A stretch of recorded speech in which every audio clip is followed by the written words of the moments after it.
कुटुंबाचा मतदारांशी संपर्क तुटल्यानं कुणाल आणि शैलेश टिळकांना उमेदवारी नाकारल्याचं मंत्री चंद्रकांत पाटील यांनी सांगितल्यानं आता वाद निर्माण झालाय। चंद्रकांत पाटलांनी केलेल्या या वक्तव्यावर मुक्ता टिळक यांचे पुत्र कुणाल टिळक यांनी नाराजी व्यक्त केलेली आहे। मुक्ता टिळक यांच्या पुण्यातल्या कामाला दुर्लक्षित करणं हे योग्य नसल्याचं कुणाल टिळक यांनी म्हटलंय।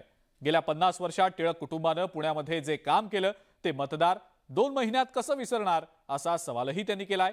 येत्या निवडणुकीत होणारे बदल दिसतील असं सूचक वक्तव्य सुद्धा कुणाल टिळक यांनी केलंय। टिळकांच्या उमेदवारीवरील वक्तव्यानं वाद। चंद्रकांत पाटलांमुळे टिळक कुटुंब दुखावलं। मुक्ता टिळकांच्या कामाला दुर्लक्षित केल्याचा आरोप। मुक्ता टिळकांच्या आजारपणामुळे कुटुंबाचा मतदारांशी संपर्क तुटल्यानं कसब्याच्या पोटनिवडणुकीत उमेदवारी नाकारल्याचा दावा चंद्रकांत पाटलांनी केलाय। न्यूज 18 लोकमतच्या मुलाखतीत चंद्रकांत पाटलांनी केलेल्या गौप्यस्फोटामुळे पुण्यातील राजकारणात खळबळ माजली आहे।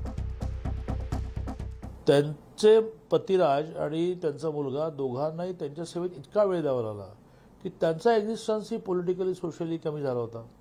त्यामुळे म्हणजे मुक्ताताई चांगल्या ॲक्टिव्हिस्ट होत्या म्हणून त्या महापौरी झाल्या, मुक्ताताई चांगल्या ॲक्टिव्हिस्ट म्हणून आमदारी झाल्या, त्यांचे मिस्टरही खूप ॲक्टिव्ह, त्यांचा मुलगा आमचा पदाधिकारी, पण घरातल्या परिस्थितीमुळे त्यांचा एक्झिस्टन्स कमी झाला, त्यामुळे सर्वेत ते मागे आले।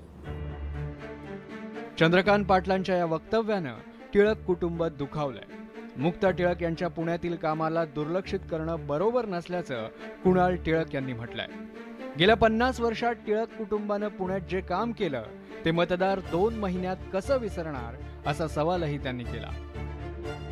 आता इलेक्शन नंतर किंवा इलेक्शनच्या काळात पण आईच्या कार्याला निग्लेक्ट करणं काय बरोबर नाही असं माझं मत आहे। कारण की आईने एवढ्या वर्ष काम केलं, प्रभाग 15 आणि कसबा मतदारसंघ हा पूर्ण जोडून ठेवलेला होता आणि तो बांधून ठेवला होता आणि पुढे जो गिरीश बापटांनी जो बांधला तो पुढे चालवला आईने।